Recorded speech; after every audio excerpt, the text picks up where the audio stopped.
এই সিনেমাটার আগে ট্রাস্ট মি, অ্যানিমেলের ভায়োলেন্স কিছুই না।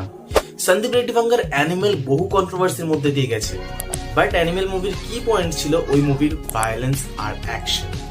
আর বলিউডে এরকম ভায়োলেন্স সিনেমা দেখা খুব একটা ন্যাচারাল নয়, বাট কিল দেখে মনে হচ্ছে Bollywood is change now.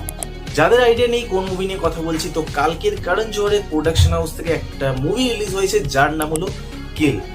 R trust me, বলিউডে এর আগে এইরকম অ্যাকশন কোরিওগ্রাফি আমি আজ পর্যন্ত দেখিনি। শালা ডেয়ার ডেভিলের ওই corridor fight scene, John Wick সব দেখেছি, বাট এই মুভির অ্যাকশন সিকোয়েন্সটা একটা আলাদাই ফিল দিল অ্যাকশনের দিক থেকে। এটা শুনে মুভি দেখার জন্য যারা এক্সাইটেড, থামো ভাই থামো, না হলে পরে এসে কমেন্টে আমাকে গালি দেবে যে এক এক্সপেক্ট করে গেলাম আর অন্য কিছুই দেখে চলে এলাম। তো যাদের মুভির অ্যাকশনের থেকে মুভির স্টোরি দেখতে বেশি ভালো লাগে, তো তাদের জন্য কিল মুভি একদমই নয়।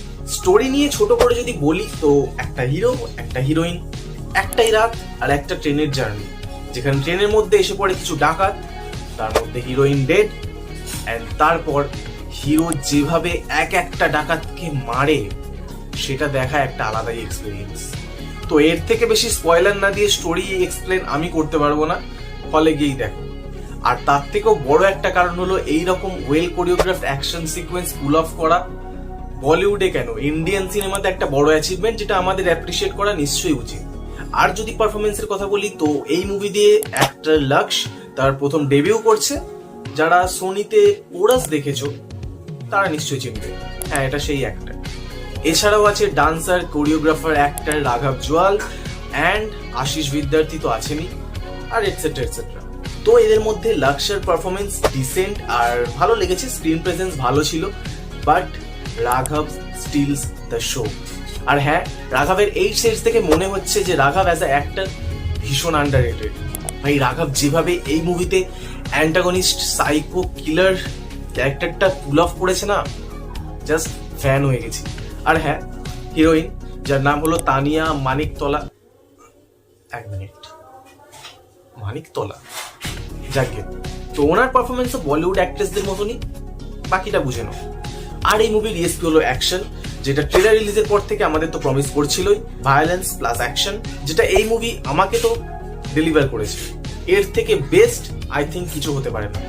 বিশেষ করে ট্রেনের এই শর্ট জায়গার মধ্যে যেভাবে hand to hand combat fight সিকোয়েন্সগুলোকে এক্সিকিউট করা হয়েছে, ইটস পিওর অ্যাকশন। তাই বলছি কিল একদমই মিস করো না। আর এটুকু দেখে যদি মুভি দেখার জন্য এক্সাইটেড হয়ে গেছো, তাহলে তোমাদের একটা বোনাস পয়েন্ট বলি, যেটা কোনো স্পয়লার হবে না। মুভিতে যে 90% ট্রেন সিকোয়েন্সটা দেখানো হয়েছে বা ট্রেনের কম্পার্টমেন্টগুলো দেখানো হয়েছে, সেগুলো আসলেই বিল্ড করা হয়েছে অ্যাজ আ সেট। যারা এই ভিডিওটার পর মুভি দেখবে তারা এসে আমাকে কমেন্টে শুধু এটুকু জানিও, তোমাদের কোনো জায়গায় যে ফিল হয়েছে এটা একটা মুভি সেট, কোনো রিয়েল ট্রেন নয়। কারণ আমার তো ফিল একদমই হয়নি। তো উইথ দ্যাট বিং সেট, ভিডিওটা এখানেই শেষ করবো। আর যদি মনে হয় ভিডিওটা ভালো লাগলো, তাহলে সাবস্ক্রাইব করে দিও, ভীষণই বাধিত হবো। থ্যাংক ইউ, চলো।